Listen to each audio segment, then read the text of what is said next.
ಪಾಂಡವಪುರ ಪುರಸಭೆ ಕಾರ್ಯವೈಖರಿ ಹಾಗೂ ಮುಖ್ಯಾಧಿಕಾರಿ ಸತೀಶ್ ಕುಮಾರ್ ವಿರುದ್ಧ ಮಾಜಿ ಸಚಿವ ಸಿಎಸ್ ಪುಟ್ಟರಾಜು ನೇತೃತ್ವದಲ್ಲಿ 3,000ಕ್ಕೂ ಅಧಿಕ ಪಾಂಡವಪುರ ಟೌನ್ ವಾರ್ಡ್ ನಿವಾಸಿಗಳಿಂದ ಪ್ರತಿಭಟನೆ.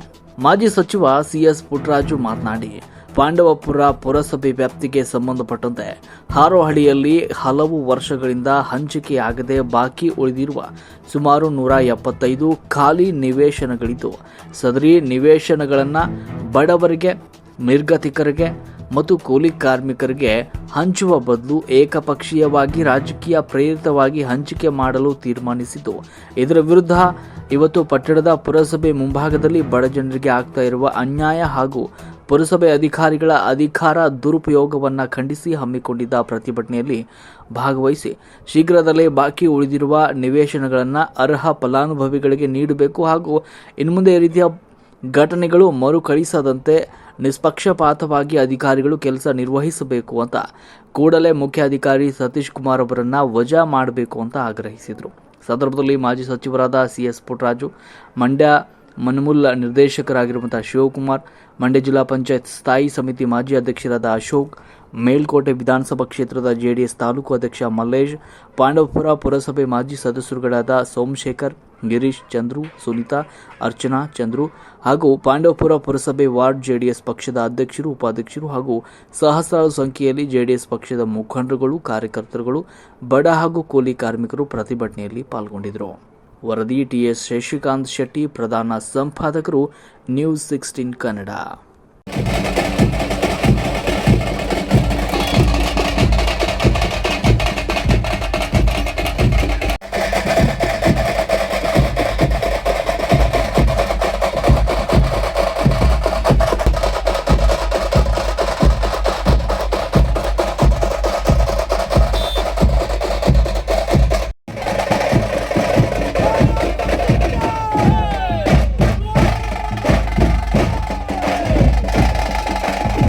ಮಂಡಳಿ ಇಳಿದಾದ ಮೇಲೆ ನಡೀತಾ ಇರುವಂತಹ ಮುಖ್ಯಾಧಿಕಾರಿಯ ಭ್ರಷ್ಟಾಚಾರದ ವಿರುದ್ಧ ಇವತ್ತು ನಮ್ಮ ನಾಯಕರಾದಂತಹ ಪುಟ್ಟರಾಜಣ್ಣವರು ಅವನಿಗೆ ತಕ್ಕ ಪಾಠ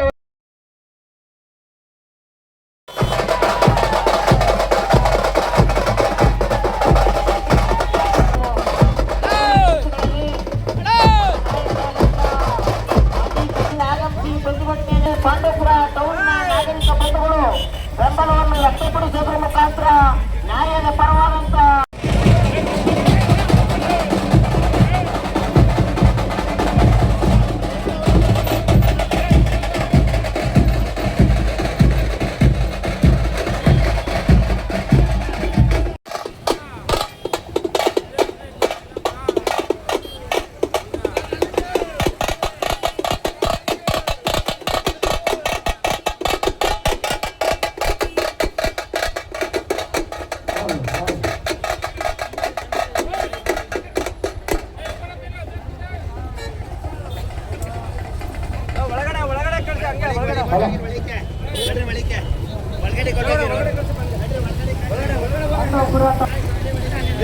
ಪಕ್ಷದ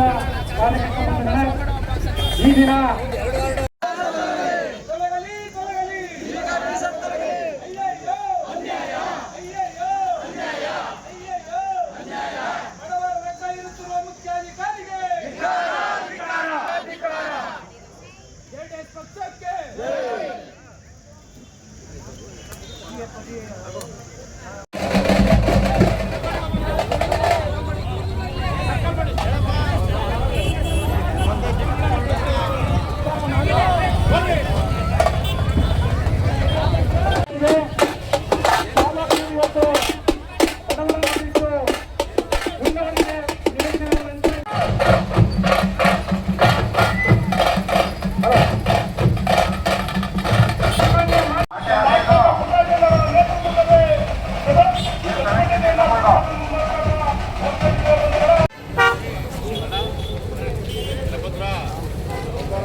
ಕೂಡ ಪಟ್ಟಣದಲ್ಲಿ ಇವೆಲ್ಲವನ್ನ ಹಂಚಿಕೆ ಮಾಡಬೇಕು ಅಂತ ಹೇಳಿ ಆತ್ಮೀಯ ಬಂಧುಗಳೇ, ದಯಮಾಡಿ ಯಾರೇ ಸಾರ್ವಜನಿಕರಿಗೆ ತೊಂದರೆ ಆಗದ ರೀತಿಯಲ್ಲಿ ನಮ್ಮ ಹೋರಾಟ ಇರಬೇಕು. ದಯಮಾಡಿ ಬಸ್ಗಳು ಮತ್ತೆ ವೆಹಿಕಲ್ಗಳು ಹೋಗ್ಲಿಕ್ಕೆ ಅನುವು ಮಾಡಿಕೊಡಿ. ಎಲ್ಲ ವಿಚಾರಗಳನ್ನ ಏನಿವತ್ತು ಪುರಸಭೆಯ ಏನು ಚೀಫ್ ಆಫೀಸರ್ ವಿರುದ್ಧ ನಾವೇನು ಹೋರಾಟ ಮಾಡ್ತಾ ಇದ್ದೀವಿ, ಅವನು ಮಾಡಿರ್ತಕ್ಕಂಥ ಅವ್ಯವಹಾರಗಳ ಬಗ್ಗೆ ಎಲ್ಲ ವಿಚಾರಗಳನ್ನ ಅಲ್ಲೇ ನಮ್ಮ ಜಿಲ್ಲಾ ಮಟ್ಟದ ಅಧಿಕಾರಿಗಳು ಬರ್ತಾ ಇದ್ದಾರೆ. ಎಲ್ಲ ವಿಚಾರಗಳನ್ನ ತಿಳಿಸಿ ಅವರಿಗೆ ತಕ್ಕ ಪಾಠ ಕಲಿಸುವಂತ ಕೆಲಸ ಮಾಡಬೇಕಾಗಿದೆ.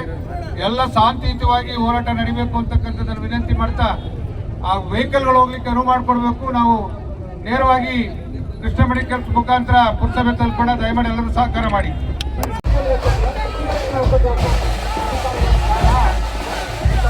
ಮನೆ ಕಳಿಸಿ ಅಧಿಕಾರಿಗಳು ಅಧಿಕಾರಿಗಳು ಇವತ್ತು ಬಹುತೇಕ ನಮ್ಮ ಜಿಲ್ಲಾಧಿಕಾರಿಗಳಿಗೆ ಮಾಹಿತಿ ಕೊಟ್ಟಿದ್ದೇನೆ. ನಮ್ಮ ಆಡಳಿತ ಮಂಡಳಿಯವರ ಆಡಳಿತ ಮುಗಿದ ತಕ್ಷಣ ನಾವೇನೇನ್ ಪೆಂಡಿಂಗ್ ಇಟ್ಟಿದ್ವೋ ಅಂತವೆಲ್ಲವನ್ನ ಅನುಷ್ಠಾನ ಮಾಡದೆ ಈ ಬ್ಲಾಕ್ ಪೇ ಮಾಡ್ಕೊಂಡು ಎಷ್ಟು ಕೋಟಿಗಟ್ಟಲೆ ಲಂಚವನ್ನ ವಸೂಲು ಮಾಡಿದ್ದೇನೆ ಅನ್ನೋದಕ್ಕೆ ಸಾಕ್ಷಿ ಸಮೇತ ಪುರಾವೆಗಳ ಜೊತೆ ನಾವು ಇವತ್ತಿಲ್ಲಿ ಬಂದಿದ್ದೇವೆ. ಇವತ್ತು ಜಿಲ್ಲಾಧಿಕಾರಿಗಳು ಪುರಸಭೆಯ ಜಿಲ್ಲಾಡಳಿತದ ಅಧಿಕಾರಿಗಳನ್ನ ಇಲ್ಲಿ ಕಳಿಸ್ಕೊಡ್ತೀನಿ ಅಂತಕ್ಕಂಥದ್ದನ್ನ ಹೇಳಿದ್ದಾರೆ. ಬಂದಿರಬಹುದು ಅಂತೇಳಿ ನಾನು ಭಾವಿಸಿದ್ದೇನೆ. ಅವರ ಸಮ್ಮುಖದಲ್ಲಿ ಇವತ್ತೊಂದು ದೊಡ್ಡ ಮಟ್ಟದ ಎಂಕ್ವೈರಿ ಆಗ್ಬೇಕು.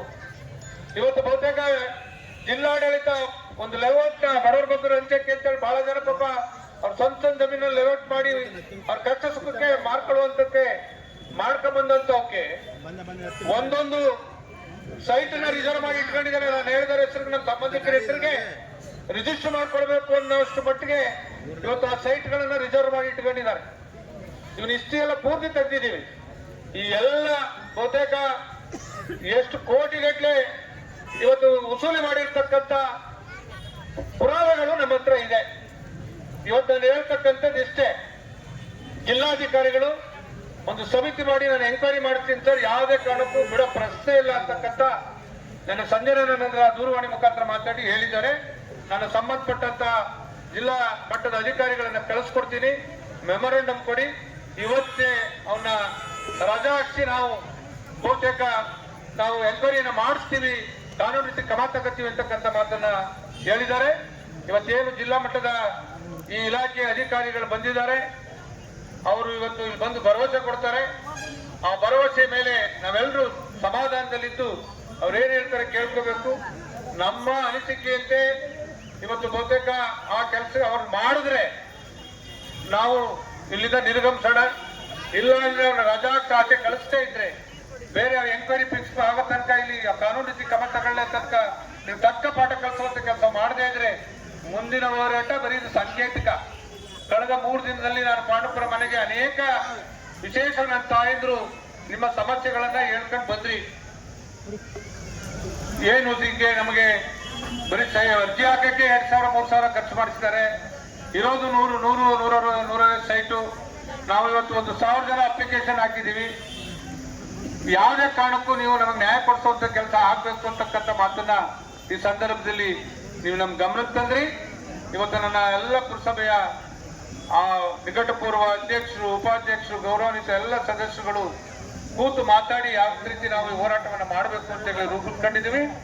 ನಾವು ಯಾವತ್ತೂ ನೀವು ಸೈಟ್ ಹಚ್ಚಬೇಡಿ ಅಂತ ಹೇಳೋದಿಲ್ಲ. ಆದ್ರೆ ಈಗ ಆಯ್ತಲ್ಲಪ್ಪ, ಅಲ್ಲೊಂದು 100 ಸೈಟು ಆರೋಳಿ ಅಂದ್ರೆ ಕೊಡ್ತೀರಿ, ಈ ಭಾಗದವ್ರಿಗೆ ಏನ್ ಕೊಡ್ತೀರಿ? ಚಂದ್ರ ಬಡಾವಣೆಯವ್ರಿಗೆ ಅವ್ರೋಗ ಆರೋಳಿ ಅಂತಾರೆ, ಇಲ್ಲ ಆರೋಳಿಯವ್ರಿಗೆ ಚಂದ್ರ ಬಡಾವಣೆ ಹಂಚ್ಕೊಳಕ್ಕಾಗುತ್ತಾ? ಆ ಭಾಗದಲ್ಲೇ ಅವ್ರಿಗೆ ಗುರುತಿಸಿ ಬಡವರಿಗೆ ಸೈಟ್ ಕೊಡುವಂತ ಕೆಲಸ ಆಗ್ಬೇಕು. ಬಹುತೇಕ ಚಂದ್ರಗೆ ಹೋಗುವಂತ ರಸ್ತೆಯಲ್ಲಿ ಸರ್ಕಾರಿ ಜಾಗ ನಾನು ಅವತ್ತೇ ಒಂದು 25 ಎಕರೆ ಗುರುತು ಮಾಡಿ ಅದನ್ನ ಸರ್ಕಾರಕ್ಕೂ ಬರ್ಸಿ ಮಂಜೂರು ಮಾಡಿಸಿ ಒಟ್ಟಾರೆಯಲ್ಲಿ ನನ್ನ ಜನ ಯಾರು ಸೈಟ್ ಕೇಳ್ತಾರೋ ಅವ್ರಿಗೆ ಸೈಟ್ ಕೊಟ್ಟು ಅತ್ಯುತ್ತಮವಾದಂತ ಬಡಾವಣೆಯನ್ನ ನಿರ್ಮಾಣ ಮಾಡಬೇಕು ಅಂತೇಳಿ ಒಂದು ಸಂಕಲ್ಪ ಏನ್ ಮಾಡಿದ್ದು. ಬಹುತೇಕ ಅದಕ್ಕೆ ಎಳ್ಳು ನೀರು ಬಿಟ್ಟು ಇರೋನ ಅದು ಮಾಡುವಪ್ಪ, ಒಂದು ಆಗ ನೀನ್ ಬಂದ್ ದಿನದಲ್ಲೇ ಆಡಳಿತ ಮಂಡಳಿಯನ್ನ ಕೂರ್ಸ್ಕೊಂಡು ಮಾಡಿದ್ರೆ ನಾವು ಸಂತೋಷ ಪಡ್ತಿದ್ವಲ್ಲ. ಎಲ್ಲ ಮನಗೋದ ಮೇಲೆ ಇಲ್ಲಿ ಹೆಸರಿಗೆ ಮಾತ್ರ ಸೈಟ್ ಕೊಡ್ತೀನಿ ಅಂತೇಳಿ ಈಗಾಗಲೇ ಎಲ್ಲೆಲ್ಲಿ ವ್ಯಾಪಾರ ಮಾಡ್ಕೊಂಡಿದೀವಿ ಅಂತಕ್ಕಂಥದ್ದನ್ನ ನಮಗೆ ಗೊತ್ತಿದೆ. ಇವತ್ತು ನಿನ್ನ ಸುಲಭವಾಗಿ ಏನು ನೀನು ಬಿಡಲ್ಲ. ಇವತ್ತು ಬರೀ ನೀನು ರಜಾ ಹೋದ್ರೆ ಬಚಾವಕ್ಕಾಗಲ್ಲ. ಬಹುತೇಕ ಹಿಂದೆ ಏನು ಲೋಕಾಯುಕ್ತರು ನಿನ್ನನ್ನ ಜೈಲಿಗೆ ಕಳಿಸುವಂತ ಕೆಲಸ ಮಾಡಿದ್ರು, ಮತ್ತೊಮ್ಮೆ ಕೆಲಸ ಆಗುತ್ತೆ. ಅದಾದ ಗಂಟೆ ನಮ್ಮ ಹೋರಾಟ ನಿಲ್ಲೋದಿಲ್ಲ. ಆ ಕಾರಣದಿಂದ ನಾನು ಹೇಳ್ತಕ್ಕಂಥದ್ದಿಷ್ಟೇ, ಗೌರವಾನ್ವಿತ ಶಾಸಕರೇ, ನಿಮ್ಗೇನಾದ್ರು ಕಳಕಳಿ ಇದ್ರೆ ಬಡವರ ಬಗ್ಗೆ ದಯಮಾಡಿ ಹಿಂದೆ ನಾವೇನು 25 ಎಕರೆ ಜಾಗವನ್ನು ಐಡೆಂಟಿಫೈ ಮಾಡಿ ಅರ್ಜಿ ಹಾಕ್ತಂತ ಎಲ್ರಿಗೂ ಸೈಟ್ ಕೊಡುವಂತ ಒಂದು ವ್ಯವಸ್ಥೆ ಆಗ್ಬೇಕು ಅಂತೇಳಿ ಮಾಡಿದ್ವಿ.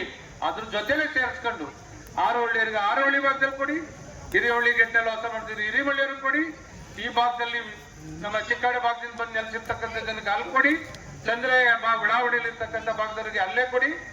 ಆದ್ರೆ ನ್ಯಾಯಯುತವಾಗಿ ಯಾವುದೇ ಒಂದು ಬಡವರ ರಕ್ತ ಇರ್ತಕ್ಕಂಥ ಕೆಲಸ ಈ ವ್ಯವಸ್ಥೆಯಲ್ಲಿ ಆಗ್ಬೋದು. ನೀವು 150 ಸೈಟ್ ಮಾಡ್ಕೊಂಡು 1000 ಅರ್ಜಿ ಕರೆದಿ ಯಾವ ಮಾನದಂಡ ಇಟ್ಕೊಂಡು ನೀವು ಸೈಟ್ ಕೊಡ್ತೀರಿ ಅಂತಕ್ಕಂಥದ್ದು ಇದು ಸಾಬೀತಾಗ್ಬೇಕು. ಅಧಿಕಾರಿಗಳಿಗೆ ಚೀಫ್ ಆಫೀಸರ್ ದುಡ್ಡು ಮಾಡ್ಕೊಳಕ್ ಹೇಳಿದೀರಾ? ಬಹುತೇಕ ಈಗ ಆಗ ಶುರು ಮಾಡಿದ್ದಾನೆ. ಇಲ್ಲಿ ತನಕ ನಮ್ಮ ಆಡಳಿತ ಮಂಡಳಿ ನಿರ್ಗಮಿಸಿದ ಮೇಲೆ ಈಗ ಹೇಳಿದ್ದಲ್ಲ, ಕೋಟಿಗಟ್ಲೆ ಇವನ ಯೋಗ್ಯತೆಗೆ ಸಾರ್ವಜನಿಕರು ಇವತ್ತು ಟ್ರೈನ್ ಕ್ಲೀನ್ ಮಾಡ್ಕೊತಾ ಇದ್ದಾರೆ ಬೆಳಗ್ಗೆದ್ದು. ಇವನು ಅದು ಕೆಲಸ ಇಲ್ಲ. ಬೆಳಗ್ಗೆ ಇದ್ದಂತೆ ಚೀಫ್ ಆಫೀಸರ್ ಬೆಳಗ್ಗೆ 7 ಗಂಟೆಗೆ ವಾರ್ಡ್ಗಳು ಇರ್ತಿದ್ರು. ಇವನು ಒಳ್ಳೆ DC ಬಂದಾಗ ಬರ್ತಾನೆ. ಇಡೀ ದೇಶನೇ ತಲ್ಲಣಿಸ್ತಾ ಇದೆ ಪೆಟ್ರೋಲ್ ಡೀಸೆಲ್ ಇಲ್ಲದೆ. ಬಹುತೇಕ ಇವನು ಸಿಂಗಲ್ ಕಾರು ಬರೋಕ್ಕೆ ಡೀಸೆಲ್ ಎಲ್ಲಿಂದ ಹಾಕ್ಸ್ಕೊತಾನೆ ಅಂತ ಗೊತ್ತಿಲ್ಲ ನಮ್ಗೆ. ಇವತ್ತು ಬಹುತೇಕ ನನಗೆ ಹೇಳಿದ್ದು, ಸರ್ ಇಲ್ಲಿ ಮುನ್ಸಿಪಾಲಿಟಿ ವೆಹಿಕಲ್ಗಳು ನಾವು ಕ್ಲೀನ್ ಮಾಡೋ ವೆಹಿಕಲ್ಗಳು ಡೀಸೆಲ್ ಕೆಲಸ ಹಲ್ ಹಾಕೊಂಡು ಓಡಾಡ್ತಾವ ಸರ್ ಅಂತೇಳಿ ಅವ್ರ ಸಭಾನಾಯಕ ಹುಡುಗರು ಹೇಳ್ತಾ ಇದ್ರು. ಯಾವ್ಯಾವ ಸಿಬ್ಬಂದಿ ವರ್ಗ ಬಾಯ್ಬಿಟ್ಟು ಏನು ನ್ಯಾಯ ಮಾತಾಡೋಗಿಲ್ಲ. ನೀನ್ CRL ಎಂಟ್ರಿ ಮಾಡಿಸ್ತೀನಿ, ನೀನ್ ಮನಕ್ ಕಳಿಸ್ತೀನಿ, ಜೈಲಿಗೆ ಕಳಿಸ್ತೀನಿ ಅಂತಕ್ಕಂಥದ್ದು ಮಾತೆತ್ತಿದ್ರೆ ಯಾರು ಒಬ್ಬ ರೈತ ಇವತ್ತು ನಮಗೆ ರಸ್ತೆ ಬೇಕು, ರಸ್ತೆ ತೊಂದರೆ ಆಗಿದೆ ಅಂತೇಳಿ ಹಿಂದೆ ಬಹುತೇಕ ನಮ್ಮ ಪೌರ ಕಾರ್ಮಿಕರು ವಾಸ ಮಾಡ್ತಕ್ಕಂಥ ಹಿಂದೆ ಎಲ್ಲ ರೈತರಿರ್ತಕ್ಕಂಥ ಜಮೀನಿದೆ. ಆ ಜಮೀನಿಗೆ ಹೋಗಿ ನಾವು ಹಿಂದೆ ರಸ್ತೆ ಗುರುತುಕೊಂಡು ರಸ್ತೆ ಬಿಟ್ಟಿದ್ವಿ ನಮ್ಮ ದೇವಸ್ಥಾನದ ಮುಂಭಾಗ. ಆ ರಸ್ತೆ ನೋಡಿ ಸರ್ ಗುರ್ತು ಮಾಡ್ಬೇಕು ಅಂದ್ರೆ ನೀನು ಕಂಪ್ಲೇಂಟ್ ಕೊಡ್ತೀನಿ ಅಂತೇಳಿ ಎದುರಿಸಿ ಕಳಿಸ್ತಾರೆ. ಅಷ್ಟು ಮಟ್ಟಿಗೆ ಉದ್ದಟ್ಟತನ ಒಂದು. ದಯಮಾಡಿ ಇವತ್ತು ನಿಮ್ಮೆಲ್ಲರ ಮುಖಾಂತರ ನಾನು ಜಿಲ್ಲಾಧಿಕಾರಿಗಳಿಗಾಗಲೇ ಎಲ್ಲ ವಿಚಾರಗಳನ್ನ ಮಂಡನೆ ಮಾಡಿದ್ದೀನಿ. ಬಹುತೇಕ ಎಲ್ಲ ವಿಚಾರಗಳು ಅವ್ರಿಗೂ ಅರಿವಾಗಿದೆ. ಆ ಕಾರಣದಿಂದ ಕಳಿಸ್ಕೊಟ್ಟಿದ್ದಾರೆ. ಈಗ ಏನು ಜಿಲ್ಲಾ ಮಟ್ಟದ ಅಧಿಕಾರಿಗಳು ಬಂದಿದ್ದಾರೆ, ಅವರು ಅವನ್ನ ರಜಾ ಹಾಕಿಸಿ ಎಂಕ್ವೈರಿ ಮಾಡಿ ಕಾನೂನು ರೀತಿ ಕ್ರಮ ತಗೋತೀವಿ ಅಂತಕ್ಕಂಥ ಭರವಸೆ ಕೊಟ್ಟರೆ ನಾವು ಇಲ್ಲಿಂದ ನಿರ್ಗಮಿಸೋಣ. ಇಲ್ಲ ಅಂದ್ರೆ ಮುಂದಿನ ಕಾರ್ಯಕ್ರಮ ಏನು ಅಂತಕ್ಕಂಥ ಇಲ್ಲೇ ರೂಪಿಸ್ಕೊಳ್ಳೋಣ. ದಯಮಾಡಿ ನಮ್ಮ ಜಿಲ್ಲೆಯಿಂದ ಬಂದಿರತಕ್ಕಂಥ ಜಿಲ್ಲಾ ಅಧಿಕಾರಿಗಳು ದಯಮಾಡಿ ಬರಬೇಕು ಅಂತೇಳಿ ವಿನಂತಿ ಮಾಡ್ತಿದ್ವಿ. ಎಲ್ಲ ಭಾಗದಿಂದ ಬಂದಿರತಕ್ಕಂಥ ನನ್ನೆಲ್ಲ ನಾಗರಿಕ ಬಂಧುಗಳೇ, ತಾಯಂದ್ರೆ, ಎಲ್ಲ ನಿಕಟಪೂರ್ವ ಪುರಸಭೆಯ ಅಧ್ಯಕ್ಷರು, ಉಪಾಧ್ಯಕ್ಷರು, ಗೌರವಾನ್ವಿತ ಎಲ್ಲ ಸದಸ್ಯರುಗಳೇ, ಈಗಾಗಲೇ ನಮ್ಮ ಪಕ್ಷದ ಅಧ್ಯಕ್ಷರಾದಂಥ ಮಲ್ಲೇಶಣ್ಣವರು, ಮಾಜಿ ಜಿಲ್ಲಾ ಪಂಚಾಯಿತಿಯ ಸದಸ್ಯರಾದಂಥ ಮಂಜಣ್ಣವರು, ಹಾಗೆ ನಮ್ಮ ಪುರಸಭೆಯ ಎಲ್ಲ ಮಾಜಿ ಅಧ್ಯಕ್ಷರು, ಮಾಜಿ ಸದಸ್ಯರುಗಳು ಇವತ್ತು ನಾವೆಲ್ಲ ಇಲ್ಲಿ ಯಾತಕ್ಕೆ ಸೇರಿದ್ದೀವಿ ಅಂತಕ್ಕಂಥ ವಿಚಾರವನ್ನ ಬಹಳ ಸವಿಸ್ತಾರವಾಗಿ ಹೇಳಿದ್ದಾರೆ. ನಾನಾದ್ರೂ ಈ ಸಂದರ್ಭದಲ್ಲಿ ಹೇಳ್ತಕ್ಕಂಥದ್ದಿಷ್ಟೇ, ಬಹುತೇಕ ನಾನು ಶಾಸಕನಾಗಿ ನಿಮ್ಮ ಆಶೀರ್ವಾದದಿಂದ ಆಯ್ಕೆಯಾಗೋ ತನಕ ಪಾಂಡುಪುರ ಒಂದು ಗ್ರಾಮ ಪಂಚಾಯಿತಿಯ ಮಟ್ಟಕ್ಕೇನೆ ಯಾವುದೇ ಅಭಿವೃದ್ಧಿಗಳನ್ನ ಕಾಣದೆ ಇಲ್ಲಿ ಏನೇನು ತಾಲೂಕು ಕೇಂದ್ರ ಸ್ಥಾನಗಳಿಗೆ ಆಗ್ಬೇಕಾಗಿತ್ತು ಆ ಕಾರ್ಯಕ್ರಮಗಳು ಅನುಷ್ಠಾನ ಆಗದೆ ಉಳಿದಂಥದ್ದು ಎಲ್ಲರಿಗೂ ಗೊತ್ತಿರ್ತಕ್ಕಂಥ ವಿಚಾರ. ಬಹುತೇಕ ಅವತ್ತಿಂದ ಇವತ್ತಿನ ತನಕ ನಮ್ಮ ಪುರಸಭೆಯ ಅಧ್ಯಕ್ಷರು, ಉಪಾಧ್ಯಕ್ಷರು, ಗೌರವಾನ್ವಿತ ಪಕ್ಷಾತೀತವಾಗಿ ಎಲ್ಲ ಸದಸ್ಯರುಗಳ ಒಂದು ನೇತೃತ್ವದಲ್ಲಿ ಪಾಂಡುಪುರ ಪಟ್ಟಣಕ್ಕೆ ಯಾವ್ಯಾವ ಕಾರ್ಯಕ್ರಮಗಳನ್ನ ರೂಪಿಸಬೇಕು ಅಂತೇಳಿ ಪಕ್ಷಾತೀತವಾಗಿ ಕೂತ್ಕೊಂಡು ಹಂತವಾಗಿ ಇದೊಂದು ಪಾಂಡುಪುರ ತಾಲೂಕು ಅನ್ನುವಷ್ಟು ಮಟ್ಟಿಗೆ ಅನೇಕ ಅಭಿವೃದ್ಧಿ ಕಾರ್ಯಕ್ರಮಗಳನ್ನ ನಾವೆಲ್ಲರೂ ಪಕ್ಷಾತೀತ ಮಾಡ್ಕೊಂಡು ಬಂದಿದ್ದೇವೆ. ಪಾಂಡುಪುರ ಸಬ್ ಡಿವಿಷನ್ ಉಪವಿಭಾಗ, ನಮ್ಮ ಮಂಡ್ಯ ಜಿಲ್ಲೆಗೆ ಒಂದು ಮಂಡ್ಯ ಉಪವಿಭಾಗ, ಎರಡನೇದು ಪಾಂಡುಪುರ ಉಪವಿಭಾಗ. ಮಂಡ್ಯ ಉಪವಿಭಾಗಕ್ಕೆ ಮಂಡ್ಯ ತಾಲೂಕು, ಮದ್ದೂರು, ಮಳವಳ್ಳಿ ತಾಲೂಕುಗಳು ಸೇರಿದ್ರೆ ಪಾಂಡುಪುರ ವಿಭಾಗಕ್ಕೆ ಪಾಂಡುಪುರ, ಶ್ರೀರಂಗಪಟ್ಟಣ, ನಾಗಮಂಗಲ, ಕೆಆರ್ಪೇಟೆ 4 ತಾಲೂಕುಗಳಿಗೆ ಇದು ಕೇಂದ್ರ ಸ್ಥಾನ. ಒಂದು ಕೇಂದ್ರ ಸ್ಥಾನದಲ್ಲಿ ಯಾವ್ಯಾವ ಮೂಲ ಸೌಕರ್ಯಗಳು ಇರಬೇಕೋ ಆ ಕಾರ್ಯಕ್ರಮಗಳನ್ನ ನಾನು ಮೊದಲೇ ಹೇಳಿದ ಹಾಗೆ ಪಕ್ಷಾತೀತವಾಗಿ ಇಲ್ಲೇ ಮೀಟಿಂಗ್ ಕರೆದು ಹಂತ ಹಂತವಾಗಿ ಕಾರ್ಯಕ್ರಮಗಳನ್ನು ಹಮ್ಮಿಕೊಂಡ್ವಿ. ಪ್ರಥಮ ಬಾರಿಗೆ ಮೈಸೂರಿನಿಂದ ಶಿವಮೊಗ್ಗ, ಹಾಸನಕ್ಕೆ ಹೋಗುವಂತ ಬಸ್ಗಳು ಪಾಂಡುಪುರ ಪಟ್ಟಣಕ್ಕೆ ಬರ್ತಿರ್ಲಿಲ್ಲ. ಇಲ್ಲಿ ಬಸ್ ಸ್ಟ್ಯಾಂಡ್ ಮಾಡಬೇಕು ಅಂತೇಳಿ ಪಕ್ಷಾತೀತವಾಗಿ ಒಕ್ಕೋರನ್ನ ಒಂದು ಒತ್ತಾಯದ ಮೇಲೆ ಅಲ್ಲಿ ಆರ್ಟಿಕಲ್ಚರ್ ಬಿಲ್ಡಿಂಗ್ ಇತ್ತು, ಅದನ್ನ KSRTC ಅವರಿಗೆ ಹಸ್ತಾಂತರಿಸಿ ಬಹುತೇಕ ನಾವು ಅವತ್ತು ಪಟ್ಟಂತ ಕಷ್ಟ ಊಹಿಸ್ಲಿಕ್ಕೆ ಸಾಧ್ಯ ಇಲ್ಲ. ಅಷ್ಟರ ಮಟ್ಟಿಗೆ ಅದನ್ನು ಹಸ್ತಾಂತರ ಮಾಡಿ ಇಡೀ ರಾಜ್ಯಕ್ಕೆ ಒಂದು ಮಾಡೆಲ್ ಬಸ್ ಸ್ಟ್ಯಾಂಡ್ ಅನ್ನ ಮಾಡುವಂತ ಕಾರ್ಯಕ್ರಮವನ್ನ ನಿಮ್ಮ ಎಲ್ಲರ ಸಹಕಾರದಿಂದ ಅವತ್ತು ನಾವು ಮಾಡಿದ್ವಿ. ಅದಾದ್ಮೇಲೆ ನನ್ನ ಪೂಜ್ಯ ಗೌಡಯ್ಯನವರು ಇಲ್ಲ, ಹಿರಿಮಳ್ಳಿ ಗೌಡಯ್ಯನವರು ಅವರ ನೇತೃತ್ವದಲ್ಲಿ ಬಹುತೇಕ ಪಾಂಡುಪುರದಲ್ಲಿ ಒಂದು ಅತ್ಯುತ್ತಮವಾದಂತಹ ಒಂದು ಸ್ಟೇಡಿಯಂ ಆಗ್ಬೇಕು ಅಂತೇಳಿ ಅವರ ನೇತೃತ್ವದಲ್ಲಿ ಎಲ್ಲರ ಮನವೊಲಿಸಿ ಹಲವಾರು ಜನ ಸೈಟ್ಗಳನ್ನ ಬಿಟ್ಟುಕೊಟ್ರು. ಅಲ್ಲಿ ಅತ್ಯುತ್ತಮವಾದಂತಹ ಒಂದು ಸ್ಟೇಡಿಯಂನ ಮಾಡುವಂತಹ ಕಾರ್ಯಕ್ರಮವನ್ನು ರೂಪಿಸಿದ್ವಿ. ಬಹುತೇಕ ನಮ್ಮ VC ಕೆನಾಲ್ ನಮ್ಮ ಪಾಂಡುಪುರ ಪಟ್ಟಣದಲ್ಲಿ ಬಹುತೇಕ ಹರಿದೋಗುತ್ತೆ. ನಮಗೆ ನಾಗರಿಕರಿಗೆ ಸರಿಯಾದಂತಹ ಮೂಲಭೂತ ಸೌಕರ್ಯಗಳು ಇಲ್ಲದ ಕಾರಣದಿಂದ ಅದೊಂದು ರೀತಿ ಕಸಾಯಿಖಾನೆ ರೀತಿಯಲ್ಲಿ ಬೆಳಗ್ಗೆದ್ದು ನನ್ನ ಶಾಲೆಗೆ ಹೋಗೋ, ಕಾಲೇಜ್ ಹೋಗೋ ಮಕ್ಕಳು ಅವರ ನೋಡ್ಕೊಂಡು ಹೋಗುವಂತ ಪರಿಸ್ಥಿತಿ ಇತ್ತು. ನೀರಾವರಿ ಇಲಾಖೆಯ ಮುಖ್ಯಸ್ಥರನ್ನ ಗಮನ ಸೆಳೆದು ಅಲ್ಲಿ ಪಾರ್ಕ್ಗಳನ್ನ ಮಾಡುವಂತ ಕೆಲಸವನ್ನ 2006ರಲ್ಲಿ ಮಾಡಿದ್ವಿ. ನಾನು ರಜಾ ಹಾಕಿ ಎಂಕ್ವೈರಿ ಮಾಡಿಸಿ ಕಾನೂನಿಗೆ ಕ್ರಮ ತಗೋತೀನಿ ಅಂತ ಹೇಳಿದ್ದಾರೆ. ದಯಮಾಡಿ ಅದಕ್ಕೆ ತಾವು ಒಪ್ಪಿಗೆ ಕೊಡೋದಾದ್ರೆ ನಾವು ಇಲ್ಲಿ ಸಭೆ ಬರ್ಖಾಸ್ತು ಮಾಡ್ತೀವಿ. ತಮ್ಮ ಅಭಿಪ್ರಾಯ ಏನು ಅಂತಕ್ಕಂಥದ್ದನ್ನ ಹೇಳಬೇಕು.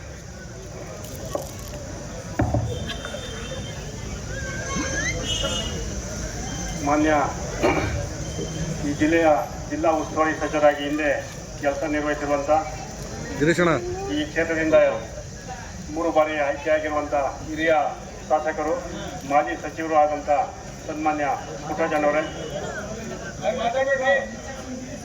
ಈ ಒಂದು ಪ್ರತಿಭಟನೆಯಲ್ಲಿ ಭಾಗಿಯಾಗಿರುವಂಥ ಎಲ್ಲ ನಮ್ಮ ಪುರಸಭೆಯ ಅಧ್ಯಕ್ಷರೇ, ಮಾಜಿ ಅಧ್ಯಕ್ಷರುಗಳೇ, ಉಪಾಧ್ಯಕ್ಷರುಗಳೇ, ಎಲ್ಲ ಸದಸ್ಯರುಗಳೇ ಹಾಗೂ ಇಲ್ಲಿ ನೆರೆದಿರುವಂಥ ಎಲ್ಲ ಸಾರ್ವಜನಿಕ ಬಂಧುಗಳೇ, ಈಗೇನು ನಮ್ಮ ಮಾಜಿ ಸಚಿವರಾದಂಥ ಪುಟ್ಟರಾಜಣ್ಣವರು ನಮಗೆ ನಿಮ್ಮೆಲ್ಲರ ಪರವಾಗಿ ಒಂದು ಮನವಿಯನ್ನು ಕೊಟ್ಟಿದ್ದಾರೆ. ಆ ಮನವಿ ಬಗ್ಗೆ ಅವ್ರು ಹೇಳ್ದಂಗೆ ಈ ದಿನವೇ ಜಿಲ್ಲಾಧಿಕಾರಿಗಳ ಜೊತೆ ಚರ್ಚೆ ಮಾಡಿ ಮುಖ್ಯಾಧಿಕಾರಿಗಳ ತಪ್ಪೆಸಗಿತ್ತು ಅಂದರೆ ಅವ್ರ ಮೇಲೆ ಶಿಸ್ತು ಕ್ರಮವನ್ನು ನಾವು ಖಂಡಿತ ತಗೋತೀವಿ. ಇಲ್ಲಿ ಅವ್ರು ಇಷ್ಟ ಬಂದಂಗೆ ಕೆಲಸ ಮಾಡಲಿಕ್ಕೆ ಅವಕಾಶ ಇಲ್ಲ. ಸರ್ಕಾರ ಮತ್ತು ಇಲಾಖೆ, ಜನಪ್ರತಿನಿಧಿಗಳು ನಿಮ್ಮೆಲ್ಲರೂ ವಿಶ್ವಾಸ ತಗೊಂಡು ಕೆಲಸ ಮಾಡಬೇಕು. ಈ ಏನೇ ತಪ್ಪಾಗಿಯೂ ಸಹ ನಾವು ನಿರ್ದಾಕ್ಷಿಣ್ಯವಾಗಿ ಕ್ರಮ ತಗೋತೀವಿ ಅಂತ ಮಾನ್ಯ ಸಚಿವರಿಗೆ ಮನವರಿಕೆ ಮಾಡಿಕೊಡ್ತಾ ಈ ಪ್ರತಿಭಟನೆ ಕೈ ಕೊಡಬೇಕು ಅಂತ ಅವರಲ್ಲಿ ಬಹಳ ವಿನಯಪೂರ್ವಕವಾಗಿ ಕೋರ್ಕೋತಾ ಇದ್ದೀವಿ.